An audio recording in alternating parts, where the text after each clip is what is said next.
दोस्तों, जब भी आपको किचन में छोटी छोटी समस्याएं आएंगे तो ये वीडियो आपको उसमें बहुत ज़्यादा हेल्प करेगी। कभी कभी किचन में बहुत सारी समस्याएं होती है या फिर घरेलू लाइफ में, तो ये आज का वीडियो बहुत ही आपके काम आने वाला है। चलिए देर न करते हुए शुरू कर लेते हैं। यहाँ पर जो मेरा पहला टिप्स होने वाला है वो है दोस्तों जीन्स को लेकर। जब भी आप जीन्स को फोल्ड करें, और इस तरह के जीन्स जब भी हम फोल्ड करते हैं तो इसमें ना प्रेस भी खराब नहीं होती है। चाहे जीन्स छोटा हो या बड़ा, अगर इस तरीके से आप जीन्स को फोल्ड करके रखेंगे ना, तो जैसे आप प्रेस किए रहेंगे वैसा ही रहेगा दोस्तों। तो इसके लिए आपको सबसे पहले क्या करना होगा ना, इसे अच्छे से इस तरीके से कर लेना है। उसके बाद ऊपर वाले हिस्से को इस तरीके से फोल्ड कर लेना है। उसके बाद यहाँ पर जो है दोनों पार्ट को उठाकर दोस्तों आपको जीन्स के ऊपर वाले पार्ट में ना इसे डाल देना है अंदर तक।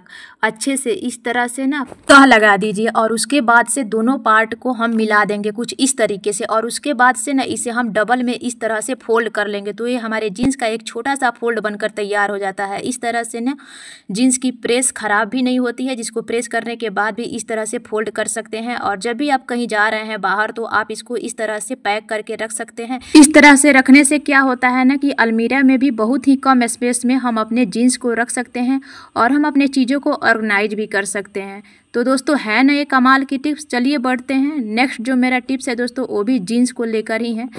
दोस्तों कई बार ऐसा होता है ना कि जब भी इस तरह का जो जीन्स में बटन होता है ना, क्योंकि कई भी जीन्स ऐसे होते हैं जिसमें बटन होते हैं, तो इस तरीके से अगर हम लगाते हैं तो इसका जो काज होता है बहुत ही ज़्यादा टाइट होता है।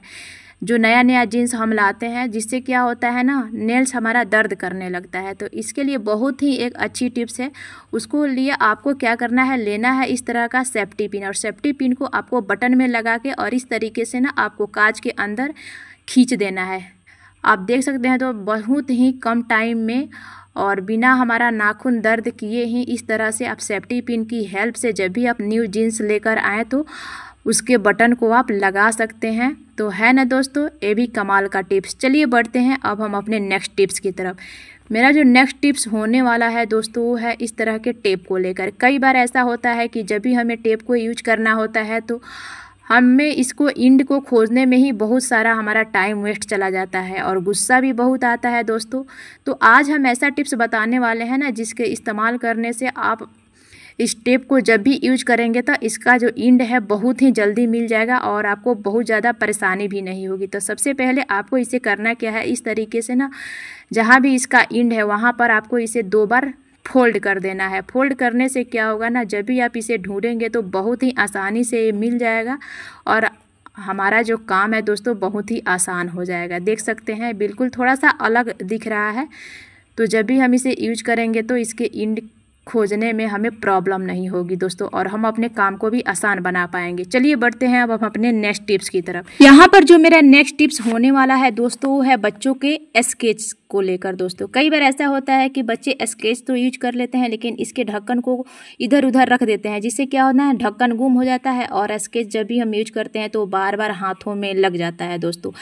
तो इसे कैसे ऑर्गेनाइज रखें, तो पहला तरीका तो ये है दोस्तों कि आप कोई भी रबड़ बैंड लीजिए और इसमें इस तरीके से लगा दीजिए। लेकिन दोस्तों होता क्या है, जब भी बच्चे अगर यूज करेंगे तो फिर इसके ढक्कन को इधर उधर रख देंगे और जो स्केच है हमारे हाथों में लग जाएगा। तो चलिए मैं बहुत ही अच्छा एक टिप्स बताती हूँ जिसके इस्तेमाल करने से बच्चे भी ढक्कन को गुम नहीं कर पाएंगे और उसमें वो बहुत ही आसान तरीके से रख पाएंगे। तो सबसे पहले तो आपको इस तरीके से ना जो भी स्केच है इसको इक्वल कर लेना है, जितने भी आपके पास स्केच है उसको लेकर। उसके बाद आपको इस तरीके से टेप को ले लेना है।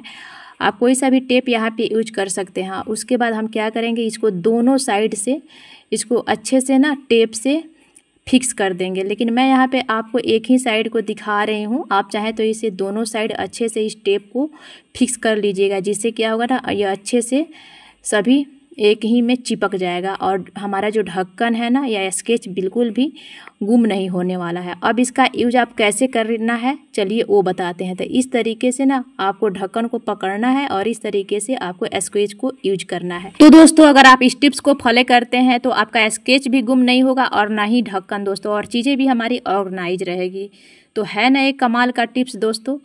तो चलिए दोस्तों अब हम बढ़ते हैं अपने नेक्स्ट टिप्स की तरफ। दोस्तों यहाँ पर जो मेरा नेक्स्ट टिप्स होने वाला है वो है दोस्तों लकड़ी को लेकर। लकड़ी की कोई भी चीज़ हो, चाहे बेलन हो, मैसर हो या फिर चकला ही क्यों ना हो, अगर आप इसको ज़्यादा दिनों तक इस्तेमाल नहीं करने वाले हैं तो कई बार ऐसा होता है ना, हम घर से बाहर जाते हैं तो आप अपने लकड़ी के बर्तनों पर इस तरह से वायलिंग कर दीजिए। इससे हमारे लकड़ी के बर्तनों पर ना दोस्तों फंगस नहीं लगेंगे, और जब हम इनका इस्तेमाल करेंगे ना नेक्स्ट टाइम, तो इसको सिंपल ना पानी से वॉश करके और यूज कर सकते हैं। इस तरह से लकड़ी के बर्तन फंगस फ्री हो जाते हैं दोस्तों।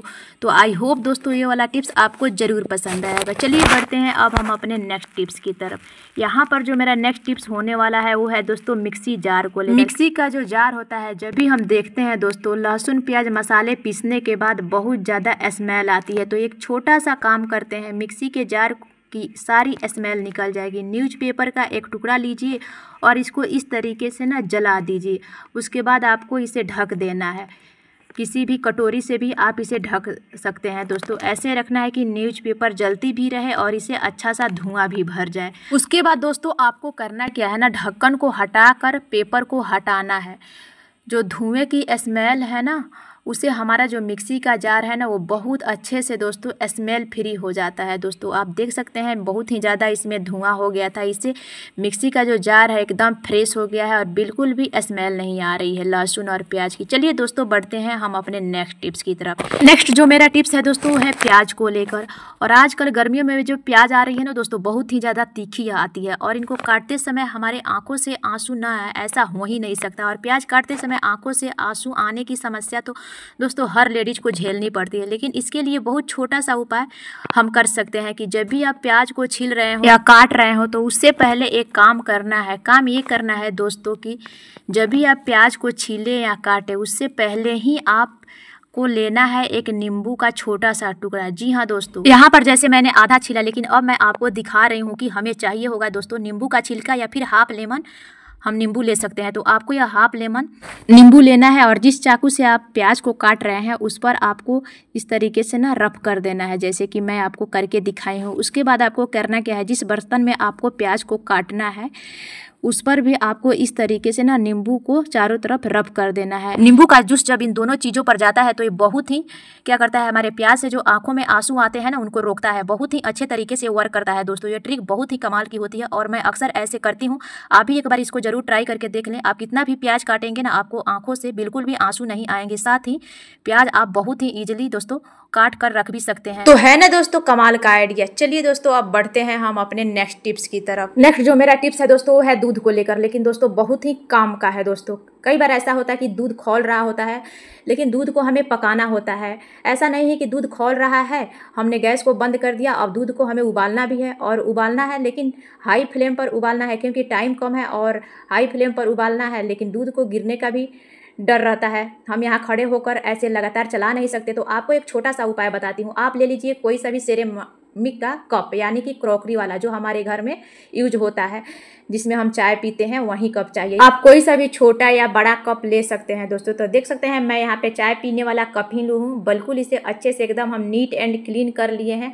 उसके बाद दोस्तों आपको करना क्या है ना, कप को लेना है और आप इसे उबलते दूध में ना आपको इस तरीके से ना डाल देना है। उबलते दूध में डालते ही आप देखेंगी ना दूध पूरी तरह से बैठ गया है। जी हाँ, उबलते दूध में सिरेमिक का कप डालते ही दूध पूरी तरह से बैठ जाता है और आराम से हाई फ्लेम पर आप इसको पकाते रहिए। दूध उबलकर ऊपर नहीं आएगा। अभी ये मैंने फ्लेम एकदम हाई किया हुआ है और दूध उबल रहा है, लेकिन ये ऊपर उठकर नहीं आ रहा है ना दोस्तों। कमाल की टिप्स, ये हमारे किचन में बहुत ज़्यादा काम आएगी। तो दोस्तों आप देख सकते हैं वीडियो में कि दूध बहुत ही तेज़ी से उबल रहा है, लेकिन बिल्कुल भी ऊपर नहीं आ रहा है दोस्तों। तो जब भी आप दोस्तों दूध को उबालें और अगर आपके पास टाइम नहीं है तो फ्लेम को हाई कर दें और इस तरह के सेरेमिक का जो कप आता है उसको इसमें डाल दीजिए। बिल्कुल आपका दूध नहीं गिरेगा। तब तक के लिए बाय बाय दोस्तों।